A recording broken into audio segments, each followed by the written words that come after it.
बंधन arrange bride of CEO part 6।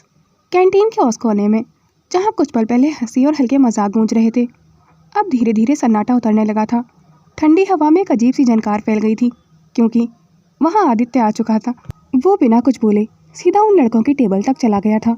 उसके कदमों की भारी आहट सुनकर लड़के भी धीरे धीरे चुप होने लगे थे। कशिश की सांसें अनायास ही थोड़ी भारी हो गई थी। उसे लगा जैसे उसके चारों ओर की हवा अचानक थम गई हो। वो धीरे धीरे खड़ी हो गई थी। उसकी आंखें अब आदित्य पर ही टिक चुकी थीं और आदित्य बस उसे ही घूर रहा था, ठंडी गहरी और सख्त नजरों से।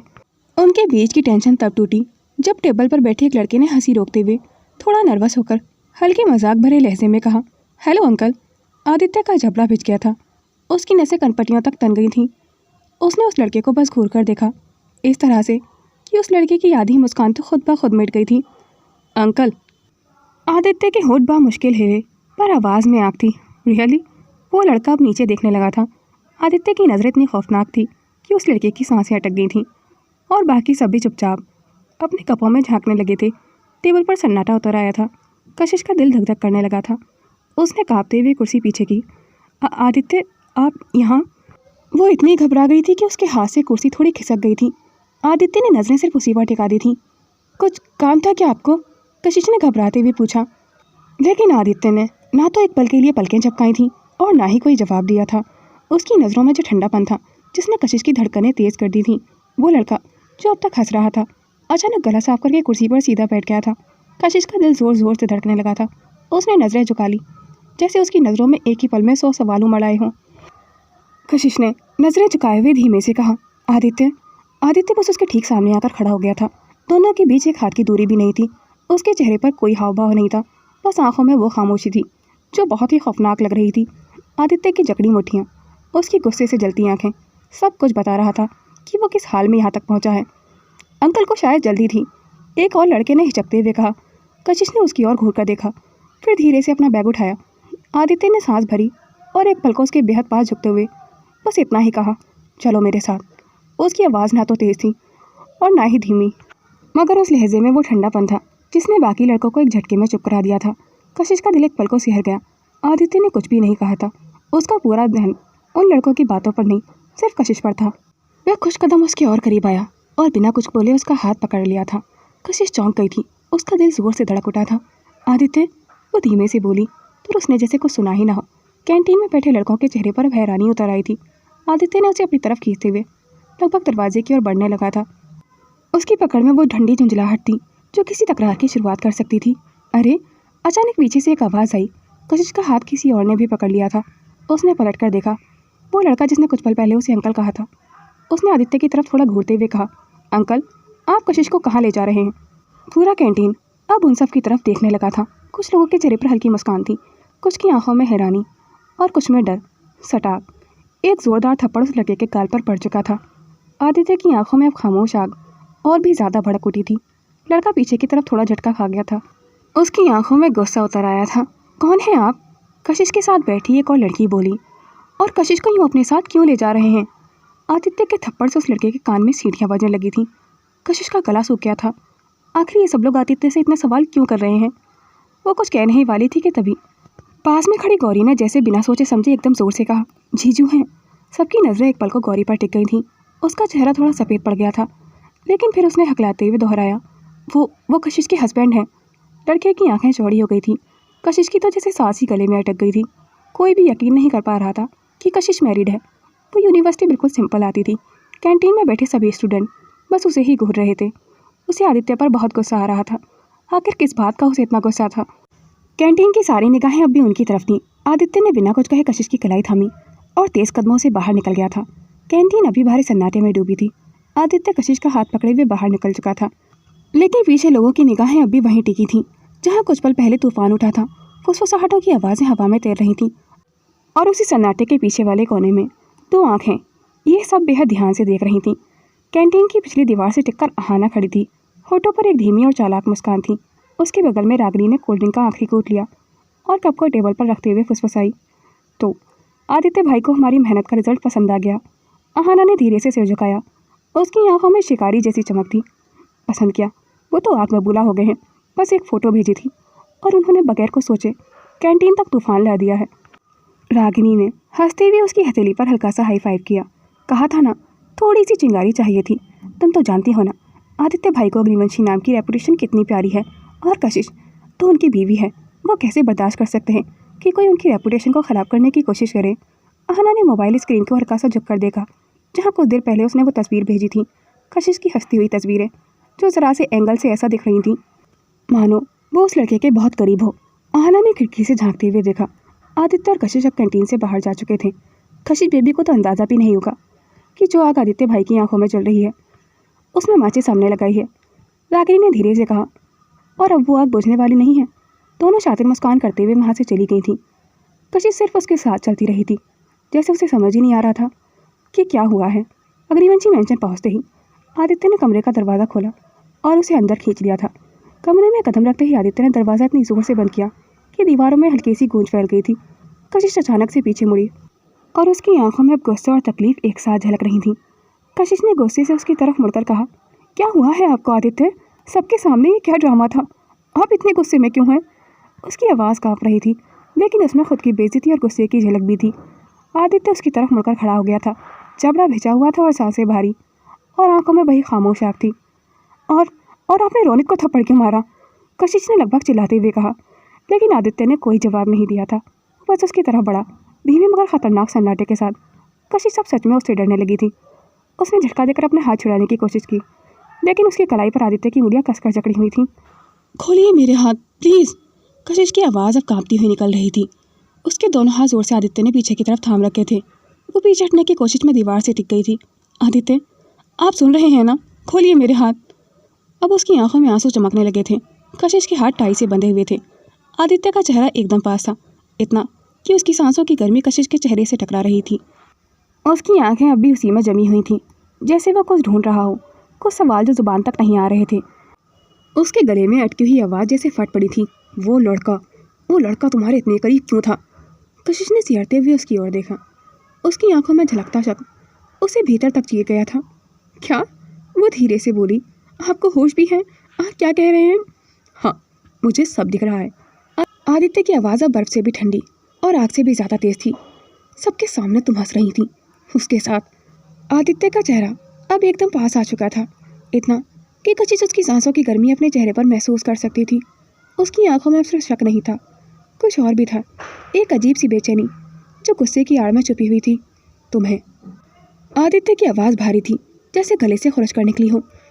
तुम्हें दादाजी की इज्जत की जरा भी परवाह नहीं है क्या? कशिश की सांसें तेज हो गई थीं। तुम जानती हो ना, आदित्य उसके चेहरे के और करीब झुकाया था, तुम्हारा सिर्फ एक गलत कदम मीडिया की हेडलाइंस बन सकता है। उसकी नज़रों में अब ठंडापन नहीं तूफान था। तुम सोच भी सकती हो क्या असर पड़ेगा दादाजी की रेपुटेशन पर, हमारे नाम पर? कशिश की आंखों में आंसू तैरने लगे थे।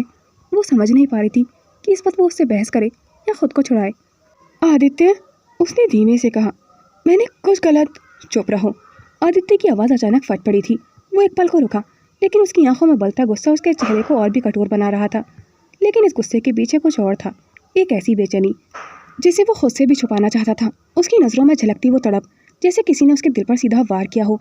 असल में उसे गुस्सा इस बात का नहीं था कि लोग क्या सोचेंगे, बल्कि इस बात का था कि कशिश किसी और के साथ मुस्कुरा रही थी। वो उसे किसी और की नज़रों में देखने का एहसास भी बर्दाश्त नहीं कर पा रहा था। लेकिन ये सब कह देने का मतलब होता अपनी कमज़ोरी मान लेना, और उसका ईगो उसे ऐसा करने की इजाज़त नहीं दे रहा था। कशिश उसके चेहरे को पढ़ने की कोशिश कर रही थी। आप, उसने भर्राई आवाज़ में कहा, आपको मुझ पर शक है? आदित्य की उंगलियां एक पल को ढीली पड़ी थीं, मगर उसकी निगाहें अभी उस पर जमी हुई थीं। वो खुद को रोकना चाहता था, पर उसकी सांसों की रफ्तार और आंखों में भभकती आग बता रही थी। उसके भीतर की लड़ाई अब भी जारी थी। आदित्य अब उसके और करीब आया। उसकी नज़रों में अब तूफान था। तुम कॉलेज में किसी के साथ भी हंसते हुए नज़र नहीं आओगी, वरना लोग मुझसे सवाल करेंगे, समझी तुम? वो लड़का, उसके साथ उस तरह हंसना ज़रूरी था क्या? आदित्य की आवाज़ ठंडी थी, लेकिन इस ठंड में लिपटा हुआ गुस्सा चाकू की नोक की तरह उसके दिल में चुभ रहा था। तुम मिसेस आदित्य अग्निवंशी हो, तुम्हें हर कदम बहुत सोच समझ कर चलना होगा। कशिश कुछ बोलना चाहती थी, मगर उसके सख्त लहजे ने जैसे उसकी आवाज़ को गले में ही रोक दिया था। तुम समझती क्यों नहीं हो? आदित्य की आवाज़ में अब झुंझलाहट और चोट दोनों घुल चुके थे। तुम्हारा नाम अब सिर्फ तुम्हारा नहीं है, मेरा नाम भी जुड़ा है उससे। तुम्हारी हर हरकत मेरी इमेज को डैमेज कर सकती है। कशिश सन रह गई थी। उसे यकीन नहीं हो रहा था कि वो उससे स्टोन में बात कर रहा था। कशिश की आंखों में आंसू तैरने लगे थे। उसने भर्राई आवाज़ में कहा, तो इसका मतलब है आपको मुझ पर शक है? आदित्य एक पल को रुका। उसकी उंगलियां थोड़ी ढीली पड़ी, लेकिन निगाहें अब और भी सख्त थीं। मैं शक नहीं कर रहा, उसने गहरी सांस लेकर कहा। मैं बस ये कह रहा हूँ, तुम्हें अपनी लिमिट समझनी चाहिए। कशिश का दिल कसकर भींच गया था। उसके भीतर कुछ टूटता हुआ महसूस हुआ था। लिमिट? उसने कांपती लेकिन दृढ़ आवाज़ में कहा। तो अब मैं हंस भी नहीं सकती क्या? बात भी नहीं कर सकती किसी से? हर किसी से नहीं। आदित्य के लहजे में कड़वाहट और जेलसी दोनों थे। सबके सामने तुम्हारा उस लड़के के साथ यूं। आदित्य कहते कहते रुक गया था। वह जबड़े भींचते हुए बोला, तुम्हें शायद समझ नहीं आता बाहर लोग कैसे बातें बनाते हैं। कशिश अब आदित्य की बातों को और नहीं सह पा रही थी। उसकी आंखों से आंसू बह निकले थे। आदित्य, ऐसा कुछ भी नहीं है जैसा आप सोच रहे हैं, उसने गुस्से और दर्द में कांपती आवाज़ में कहा। वो प्रोफेसर आशीष ने हमें एक ग्रुप प्रोजेक्ट दिया था क्राइम रेट पर एनालिसिस के लिए। हम सिर्फ वही डिस्कस कर रहे थे। वो एक कदम पीछे हटी। उसकी आंखों में ठेस साफ झलक रही थी। आप सोच भी कैसे सकते हैं मेरे बारे में ऐसा? उसने कांपती उंगली से उसकी तरफ इशारा किया। आपकी सोच कितनी घटिया है, छी। आदित्य के चेहरे पर पल भर को झटका खा गया था। उसने कुछ कहने के लिए मुंह खोला, पर कशिश अब रुकने को तैयार नहीं थी। आप बहुत बुरे हैं आदित्य, उसने भर्राई आवाज़ में कहा। बहुत बुरे। उसकी बातों का हर शब्द आदित्य के सीने में कील की तरह उतर रहा था। आदित्य के गुस्से के पीछे की तड़प अब उसके चेहरे पर साफ दिख रही थी। वो जानता था उसे जितना गुस्सा कशिश पर था, उससे कहीं ज़्यादा खुद पर था। आदित्य प्लीज़ मेरे हाथ खोल दीजिए। आदित्य ने उसके करीब झुककर उसके हाथों को खोल दिया था, पर वो अब खुद उसके इतना नज़दीक आने पर काबू हो चुका था। उसने उसे अपने और करीब खींचा, जैसे सारी दुनिया वहीं थम गई हो, और बिना कुछ कहे उसके होठों को अपने होठों से छू लिया था। कशिश ने पहले तो खुद को रोकने की कोशिश की। उसके हाथ आदित्य के सीने पर टिके हुए थे, मानो वो उसे दूर धकेलना चाहती हो, पर अगली ही धड़कन के साथ उसका विरोध धीरे धीरे पिघलने लगा था। आदित्य के होठों की वे बेचैनी, वह अधूरी बात उसके भीतर तक उतर गई थी। कशिश की पलकों ने झपकना छोड़ दिया था और उसकी उंगलियां आदित्य के सीने से खिसक कर उसके कंधों तक आ गई थी। अब उसके भीतर की सारी झिझक जैसे घुल गई थी। उसने भी जवाब में उसकी ओर झुककर उस किस को पूरा कर दिया था। कमरे में सन्नाटा था, बस दो तेज धड़कनों की आवाज़ गूंज रही थी। कमरे की हवा जैसे थम गई थी। दोनों भूल चुके थे कि वक्त क्या है, जगह क्या है। बस एक दूसरे के इतने करीब की धड़कनों की आवाज़ में मिलकर एक हो गई थी। कशिश की उंगलियां आदित्य के बालों में उलझी थी और आदित्य की बाहों ने उसे ऐसे थाम रखा था जैसे वह कभी उसे जाने ही नहीं देगा। उनकी सांसों की धड़कती हुई लय ही अब कमरे की एकमात्र आवाज़ थी। तभी दरवाजे की चरमराहट के साथ ही उस कमरे का सन्नाटा जैसे चकनाचूर हो गया था। कशिश, बाहर से आई धीमी सी आवाज़ ने उनके दिलों की धड़कनों को अचानक किसी तेज़ ब्रेक की तरह रोक दिया था। दोनों जैसे किसी नींद से जाग उठे थे। वो झटके से एक दूसरे से लग हुए, सांसें बिखरी हुई थीं और बाल अस्त व्यस्त, और चेहरों पर उस पल का सारा रंग अब भी बिखरा हुआ था। कशिश का चेहरा लाल हो चुका था, बाल हल्के से बिखरे हुए थे और आंखों में अब भी उस पल की धड़कनें तैर रही थीं। आदित्य की सांसें अनियंत्रित थीं, मगर अगले ही पल आदित्य का चेहरा पहले की तरह सख्त और बेमुरहबत हो गया था। कुछ सेकंड पहले जिस आंखों में बेचैनी थी, वही आंखें अब बर्फ की तरह ठंडी हो गई थी। वो एक कदम पीछे हटा, अपने कॉलर को सीधा किया, मानो जो कुछ अभी हुआ उसका उससे कोई लेना देना ही ना हो। कशिश उसे अविश्वास से देखती रह गई थी। उसकी आंखों में सवाल थे, कांपते होठों पर कुछ अधूरे शब्द थे। आदित्य, लेकिन आदित्य की आवाज़ अब बेहद शांत और ठंडी थी। दरवाजे पर दादाजी हैं। उसकी नज़रों में कोई इमोशन नहीं था, कोई तड़प नहीं थी, बस एक ठंडी कमांड थी। कशिश वहीं खड़ी रह गई थी, ठगी सी। उसके अंदर का तूफान उसकी आंखों में झलक रहा था, जबकि आदित्य के चेहरे पर मानो कुछ हुआ ही ना हो। उसने नजरें तक नहीं मिलाई थी। वो अपनी कलाई पर घड़ी सीधी करते हुए बेहद ठंडे लहजे में बोला, मैंने जो किया वो बस एक पल की गलती थी, इसका कोई मतलब नहीं निकालना। कशिश को ऐसा लगा जैसे किसी ने उसके सीने पर जोर से चोट मारी हो। उसकी सांसें हल्की पड़ गई थीं। मतलब कुछ भी नहीं था। आदित्य की निगाहें अब दीवार पर थीं, उस पर नहीं। मैं किसी क्लैरिफिकेशन के मूड में नहीं हूँ कशिश, जो हुआ उसे वहीं छोड़ दो। और वैसे भी हम दोनों एडल्ट हैं और हम लोगों के बीच की सोना कोई बड़ी बात नहीं है। उसकी आवाज़ में एक अजीब सी बेरुखी थी, जैसे अभी कुछ मिनट पहले उसने उसे बाहों में थामकर सांसें ही ना बांटी हों। कशिश के कदम लड़खड़ाए। उसने आदित्य की आंखों में कुछ तलाशने की कोशिश की, कोई भी छोटा सा एहसास, कोई भी परत जो उसके ठंडे चेहरे के पीछे छिपी हो, लेकिन वहाँ सिर्फ खामोशी थी। आदित्य बिना उसकी तरफ देखे दरवाजे की ओर बढ़ा। उसकी चाल सीधी और ठंडी थी, जैसे उसके दिल में कोई हलचल कभी हुई ही ना हो। कशिश वहीं ठहरी रह गई थी। उसकी आंखों में आंसू थे, वो आंसू जो किसी झगड़े के नहीं, किसी भरोसे के टूटने के थे। कमरे में अब ना तो धड़कनों की आवाज़ थी और ना सांसों की, बस वो सन्नाटा था जो किसी ठंडी चोट के बाद आता है। रविशंकर जी दरवाजे पर खड़े थे, आंखों में मुस्कान मगर होठों पर गंभीरता थी। दोनों को देखने के बाद वो हल्के से बोले, तुम लोग बहुत व्यस्त लग रहे थे। कशिश तुरंत आगे बढ़ी, आवाज़ में हड़बड़ाहट थी। वो नाना जी, आदित्य की आंख में कुछ चला गया था, मैं बस वही देख रही थी।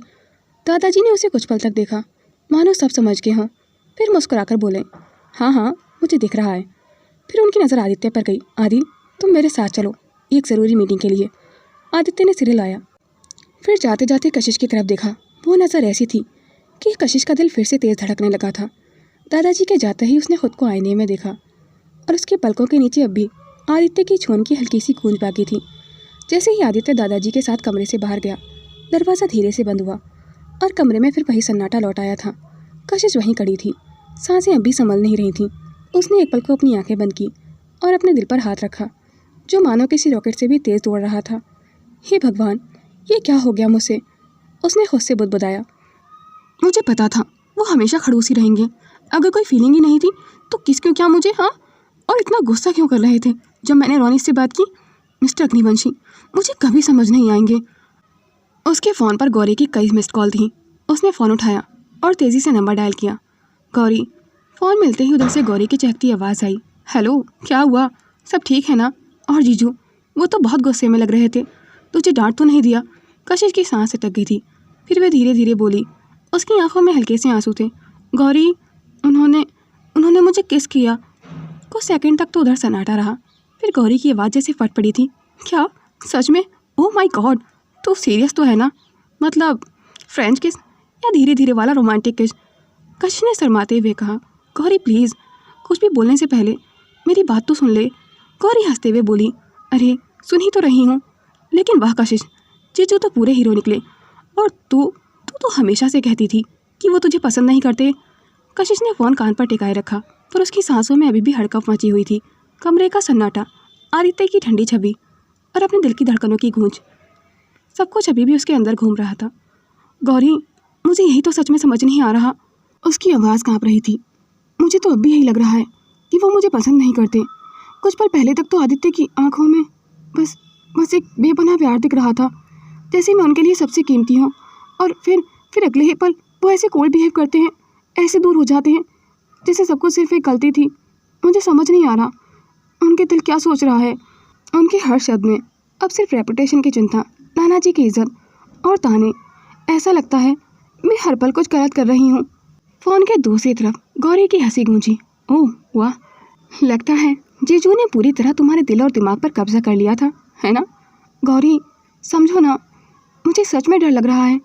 पहले उनकी आंखों में जो फीलिंग थी वो मुझे लगा सच्ची थी, इसीलिए मैंने उन्हें, लेकिन अब ऐसा लगता है कि उनके लिए बस ये सब एक दिखावा था, या फिर उनका ईगो। मैं नहीं जान पा रही कि उनके अंदर क्या है। मैं बहुत कंफ्यूज हूँ गौरी, वो बहुत कॉम्प्लिकेटेड लगते हैं मुझे। गौरी ने धीमी मुस्कान के साथ कहा। अरे कशिश, यही तो मिस्टर अग्निवंशी हैं। बाहर से जो दिखता है वो सच नहीं होता मेरी जान। पर गौरी ने फ़ोन पर हल्की मुस्कान के साथ कहा। अरे कशिश सुन, मैं कन्फर्म तो नहीं कह सकती वो तुझसे सच में प्यार करते हैं, लेकिन हाँ, मुझे लगता है कि वो धीरे धीरे तुम्हारे प्यार में गिरने लगे हैं। कशिश की आवाज़ थोड़ी चौंक कर निकली थी। क्या सच में? हाँ सच में, गौरी ने धीरे से कहा। लेकिन समझो, आदित्य जीजू औरों से अलग हैं। उनके अंदर ईगो हमेशा बीच में आता है। कुछ पल तो वो पूरी तरह प्यार दिखाते हैं और अगले ही पल जैसे सब कुछ भूल गए हों या फिर खुद को रोक रहे हों। ऐसा भी तो हो सकता है ना? कशिश ने गहरी सांस ली। तो मतलब उनके कोल्ड बिहेवियर और उनका दूर दूर रहना वो भी सिर्फ ईगो की वजह से है? हाँ बिल्कुल, गौरी ने हल्की सी हंसी के साथ कहा। उनका दिल तुझ में है, लेकिन वो इसे कबूल करना नहीं चाहते, इसलिए दिखावा करते हैं कि सब कुछ एक गलती थी, कि उन्हें कोई फ़र्क नहीं पड़ा। समझ रही हो ना? कशिश ने थोड़ी देर चुप रहकर कहा। समझ तो रही हूँ गौरी, पर फिर भी मुझे डर लगता है। कभी तो लगता है कि सच में वो मेरे साथ कुछ महसूस नहीं करते, और फिर कभी उनकी आंखों में जो फीलिंग देखती हूँ वो सब कुछ उल्टा कर देती हैं। गौरी ने स्नेह से कहा। बस यही आदित्य अग्निवंशी हैं, जो बाहर से दिखते हैं वही सच नहीं है। पर धीरे धीरे मैं सोचती हूँ कि तुम्हारे लिए उनके दिल में जगह बन रही है। बस अभी उनके ईगो को जीतने दो। कशिश का चेहरा पूरी तरह लाल हो गया था। गौरी, तुम्हें पता है मैं मर जाती अगर नाना जी ने हमें किस करते हुए देख लिया होता तो। गौरी खिलखिलाते हुए बोली, देख लिया होता तो फिर क्या, सिंड्रेला और प्रिंस की कहानी पूरी हो जाती। कशिश हंस तो दी थी, लेकिन उसके दिल की धड़कन अब भी रॉकेट मोड में थी और उसके गालों पर अब भी आदित्य के होठों की गर्माहट बाकी थी। वहीं दूसरी ओर आदित्य दादाजी के साथ मीटिंग रूम में बैठा हुआ था। सामने कुछ लोग फाइलों के पन्ने पलट रहे थे।